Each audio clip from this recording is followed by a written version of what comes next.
നമ്മളെല്ലാവരും ഒരുപോലെ കൈചേർത്തു നിന്ന് മനസ്സും ശരീരവും ചേർന്നു നിന്ന് അതിജീവനത്തിൻ്റെ പുതിയ ഒരു അന്തരീക്ഷം സൃഷ്ടിച്ചു, അധ്യായം രചിച്ചു വയനാട്ടിൽ. ആദ്യഘട്ടം മുതൽക്ക് തന്നെ അത്തരമൊരു പോസിറ്റീവ് അറ്റ്മോസ്ഫിയർ ഇഷ്ടപ്പെട്ടിരുന്നില്ല കേരളത്തിലെ മാധ്യമങ്ങൾക്ക് എന്ന് വേണം കരുതാൻ. ഏറെക്കാലമായി മലയാള മാധ്യമങ്ങളുടെ ഒരു റിതം അത് നെഗറ്റീവാണ്, വിവാദങ്ങളാണ്. ആ വിവാദ പരിസരമാണ് നമ്മുടെ ഒരു അടിസ്ഥാനപരമായ ടോണെന്നോ റിതമെന്നോ എന്നൊക്കെ നമുക്ക് പറയാവുന്നത്. അതിൽ നിന്ന് വ്യത്യസ്തമായ ഒരു സാഹചര്യമായിരുന്നു വിവാദങ്ങളില്ലാത്ത, പാരസ്പര്യത്തിൻ്റെ ഒരുപാട് ഉദാഹരണങ്ങൾ പറയാൻ കഴിയുന്ന കുറേ ദിവസങ്ങളായിരുന്നു വയനാട് എപ്പിസോഡിൻ്റെ കാലത്തുണ്ടായത്. പതിവിൽ നിന്നും വ്യത്യസ്തമായി പ്രതിപക്ഷവും ഗവൺമെൻറ്റും തമ്മിലും ഏതാണ്ട് നല്ല ഐക്യത്തിൽ പോകുന്ന അവസ്ഥയാണ് ഉണ്ടായത്. വളരെ പ്രൊഡക്റ്റീവ്, എല്ലാ അർത്ഥത്തിലും നമുക്കങ്ങനെ പറയാൻ കഴിയും. CMDRFിനെതിരെ ചില കോണുകളിൽ നിന്ന് ബോധപൂർവം സൃഷ്ടിച്ചെടുത്ത ക്യാമ്പയിനുകൾ ഉണ്ടായിരുന്നു. അതിനെയെല്ലാം അതിജീവിച്ച് CMDRFിലേക്കും വലിയ തുക ഒഴുകിയെത്തുന്ന നിലയുണ്ടായി. 50 ദിവസങ്ങൾ പിന്നിട്ടപ്പോഴും ഈ പോസിറ്റീവ് അറ്റ്മോസ്ഫിയർ ഒരു തരത്തിലും പൊട്ടുന്നില്ലല്ലോ എന്ന് കണ്ടിട്ടാകും ഒരു സംഘം മാധ്യമങ്ങൾ വളരെ ആസൂത്രിതമായി തീരുമാനിച്ചുറപ്പിച്ച് എക്സ്പെൻഡിച്ചറിനെ എക്സ്പെൻസാക്കി ചിത്രീകരിച്ച് വ്യാജമായ വാർത്തകൾ മലയാളത്തിൽ പടച്ചുവിട്ടത്. ഇതിനെതിരെ ഒരു യുവജന സംഘടന എന്ന നിലയിൽ DYFI കേരളത്തിൽ വളരെ വ്യാപകമായ പ്രതിഷേധ പരിപാടികൾക്കാണ് നേതൃത്വം കൊടുത്തത്.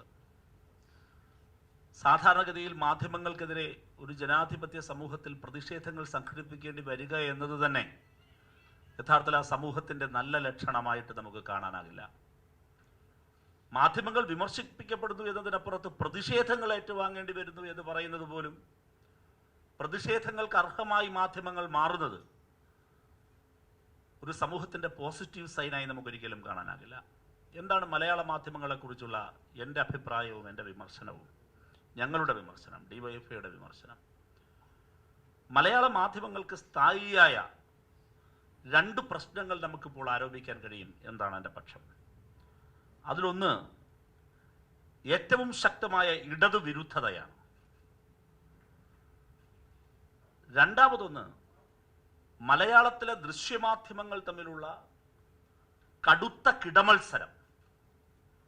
ഇത് രണ്ടും ഏറ്റവും പുതിയ അപകടകരമായ ഒരു കാര്യമായി കാണിക്കണം. ഇടതുവിരുദ്ധത എന്ന് പറയുന്നത് 1957 മുതൽ ഇന്നോളമുള്ള ചരിത്രത്തിൽ ഇടതുവിരുദ്ധതയുണ്ട്. ആ ഇടതുവിരുദ്ധത 2021 തുടർഭരണത്തിൻ്റെ പശ്ചാത്തലത്തിൽ വർദ്ധിത വീര്യത്തോടെ ആഞ്ഞു വീശുന്നു എന്നതാണ് യാഥാർത്ഥ്യം. ഇടതുവിരുദ്ധത പണ്ടേയുണ്ട്.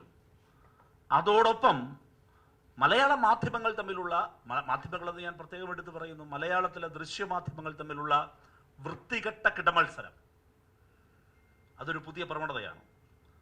സ്ഥായിയായ ഇടതുവിരുദ്ധതയും ഈ പുതിയ കിടമത്സരവും കൂടി ഒരുമിച്ച് വയ്ക്കുമ്പോൾ അപകടകരമായ ഒരു കൂട്ടായി അത് മാറുകയാണ്.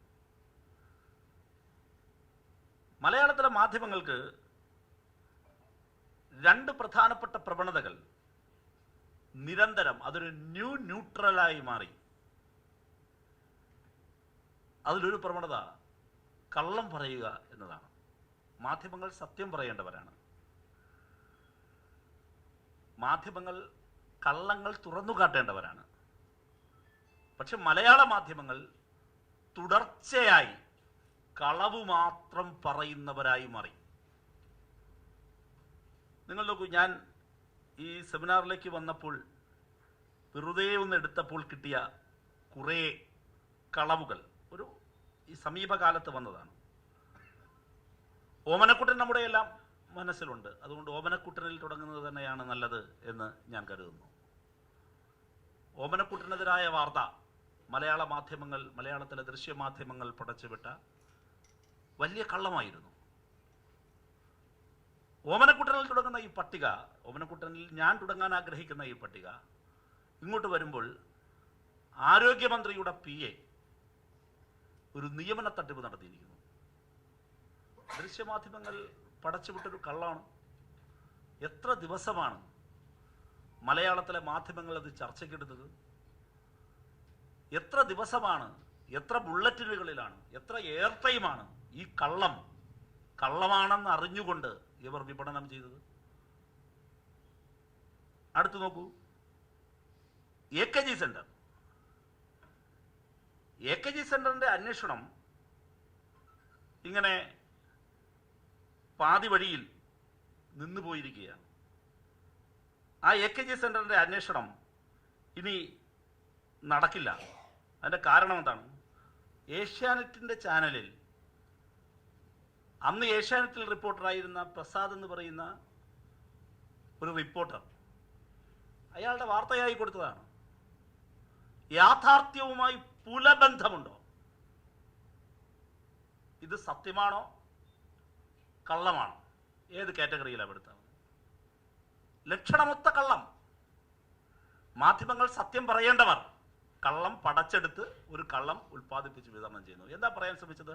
കേരളത്തിലെ AKG സെന്റർ എന്ന CPIM-ന്റെ ആസ്ഥാന കേന്ദ്രം, ഹെഡ്ക്വാർട്ടർ, ആ ഹെഡ്ക്വാർട്ടർ ആക്രമിച്ച കേസിൽ യഥാർത്ഥത്തിൽ CPM തന്നെ ആസൂത്രണം ചെയ്തൊരു പദ്ധതിയാണെന്നും CPM-ന്റെ നേതൃത്വത്തിലുള്ള ഗവൺമെന്റ് കേരളത്തിൽ ഭരിക്കുമ്പോൾ അതിൻ്റെ ആഭ്യന്തര വകുപ്പ് അത് തിരിച്ചറിഞ്ഞ് ആ അന്വേഷണം അവസാനിപ്പിച്ചിരിക്കുന്നു.